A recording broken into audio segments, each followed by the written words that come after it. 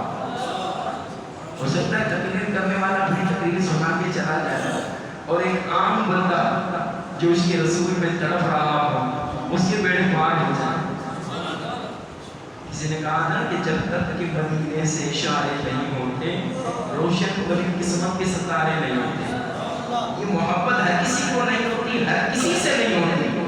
ہر کسی کو ہوتی تو ابو جہل کو بھی ہو جاتی، ہر کسی کو ہوتی ابو جہل کو بھی ہو جاتی، اور ہر کسی سے ہوتی محبت کے لیے کچھ خاص دل مخصوص ہوتے ہیں. یہ وہ نغمہ ہے جو ہر ساز پر گایا نہیں جاتا. ہمارے پاس تو یہ ہے، وہ کہتے ہیں نا بھوکا لگانے والا، آواز لگانے والا، صدا لگانے والا. یا مارکیٹ میں بیٹھے ہیں، کچھ مالکان ہوں گے، کچھ سیلس مین ہوں گے.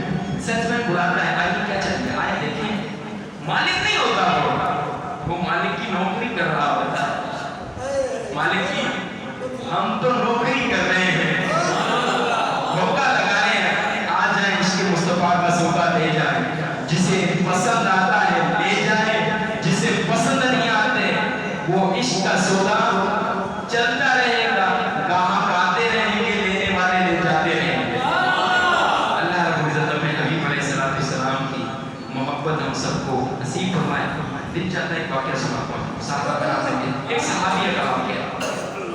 حضور کی ایک صحابیہ، آقا علیہ السلام کے ایک صحابی تھے حضرت سعد. مولانا صدیق ملتانی رحمۃ اللہ علیہ نے بھی اپنی کتاب کے اندر یہ روایت لکھا.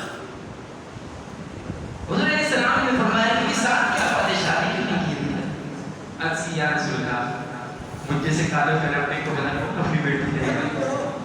حضور نے فرمایا چلو تمہاری شادی کرتا ہے. اچھا یا رسول اللہ میری بھی شادی ہو جائے گی. کیوں نہیں ہو؟ جاؤ کرم قبیلے کے سردار کو جا کر کہو تمہاری جو اکلوتی بیٹی ہے اس سے تمہارا نکاح کر دے.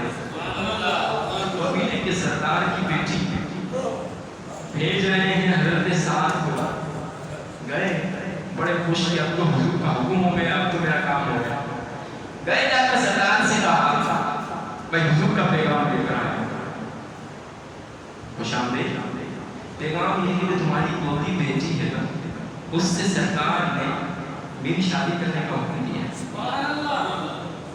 اب حدیث پاک میں آپ کو سوچتے رہے کہ کروں کیا.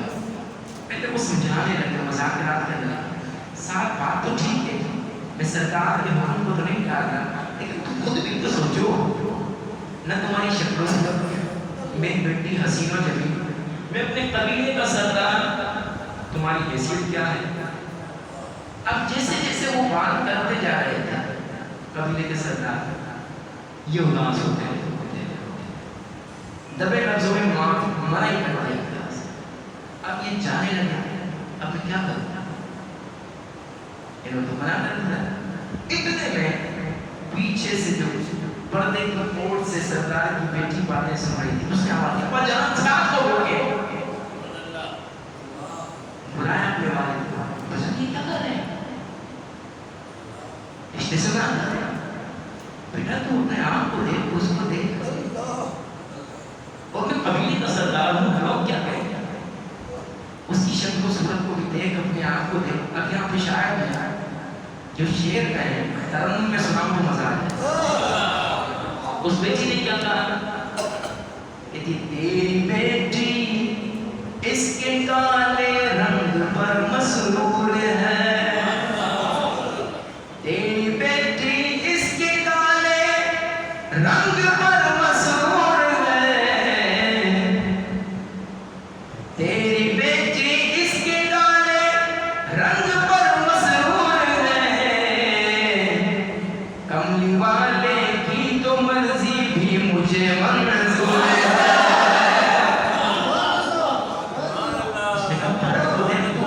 جلدی جذبات میں آ رہی ہے، شکل و صورت کھوپڑی دیکھیے تو اس کو دیکھا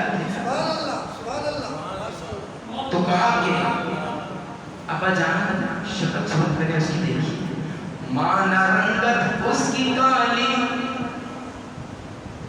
حسن میں بھی ماند ہے، نہیں ہے حسن مانا رنگت اس کی کالی، حسن میں بھی ماند ہے، پر بھیجنے والا تو ابا چودھری کا چاند ہے، بھیجنے والا تو ابا چودھری کا چاند ہے۔ ابا جان تو یہ دیکھ رہا ہے کہ یہ آنے والا کون ہے، میں یہ دیکھ رہی ہوں کہ بھیجنے والا کون ہے، جس کے غلاموں پر ہوئے فدا ہوں۔ اب آپ سے منع کر رہے ہیں، جب باپ نے سنا تو باپ کی آنکھوں میں آنسو آ گئے اور کہا بیٹی اگر تو راضی ہے تو میرا باپ بھی اس پر راضی ہے۔ تو صحابہ نے، صحابیات نے حضور سے ٹوٹ ٹوٹ کر محبت کی، اللہ سے دعاؤں میں عشق رسول کی خیرات مانگا کرو۔ عمل میں کھوٹ ہوتا ہے، نمازوں میں کھوٹ ہوتا ہے، عشق کا سکہ کبھی کھوٹا نہیں ہوتا ہے، عشق کا سکہ کبھی کھوٹا ہوتا ہے، یہ سکہ چلتا ہی چلتا ہے۔ نمازوں کی گارنٹی ہے، مجھے تو نہیں ہے، اللہ رسول کی عزت کی قسم مجھے تو نہیں ہے۔ ہمارے پاس دو نسبتیں، ایک اللہ کے حبیب کے در کی نوکر خیرات تقسیم کرنے، دوسرا اس کے محبوبوں کے محبوبوں کا دامن پکڑا ہوا ہے کہ یہ چرا کے یہ بچائیں گے، ورنہ ہمارے اعمال ہم جانتے ہیں کیا ہے، یہ تو اس کا کرم ہے کہ اس نے ہمیں نسبتوں سے نواز دیا، یہ تو اس کی مہربانی ہے۔ ہم بس وہ ایک لائن میں لگے ہوئے ہیں، لائن میں تجھ سے در، در سے سگ، سگ سے ہے مجھ کو نسبت۔ یہ جو بجلی چل رہی ہے نا، اس کا تار میٹر سے، میٹر کا تار ٹرانسفارمر سے، ٹرانسفارمر کا گریڈ اسٹیشن سے، گریڈ اسٹیشن کا ہیڈ آفس سے، یہ بجلی اس طرح آ رہی ہے۔ ڈائریکٹ کوئی تار جا کر گریڈ اسٹیشن کو لگا دے، برداشت نہیں کر سکتا۔ ہم نے یہ تار جوڑے ہوئے، تجھ سے در، در سے سگ، سگ سے ہے مجھ کو نسبت، میری گردن میں بھی ہے دور کا ڈورا سے، اور اس نشانی کے جو سگ ہیں نہیں مارے جاتے، حشر تک میرے گلے میں رہے پکاتے۔ اللہ پاک کی عزت کی قسم اتنا یقین ہے، جب قیامت کا دن ہوگا تو میرے محبوب کے جو پیارے غلام ہیں وہ کہیں گے یا رسول اللہ وہ ہے جو آپ کے غلام کو اپنی باتیں بتاتا تھا۔ بس اللہ تعالیٰ ایسی غلامی کو قبول کرنے سے بڑی بزرگ ہے۔ اللہ پاک حضور علیہ الصلوۃ والسلام کے خیرات نصیب فرمائے، حضور کی محبت نصیب فرمائے۔ اس طرح یہاں بیٹھے ہیں اس محفل کے صدقے، کاش وہ لکھ جائے حضور کی جانی مبارک کے سامنے بیٹھ کے میدان میں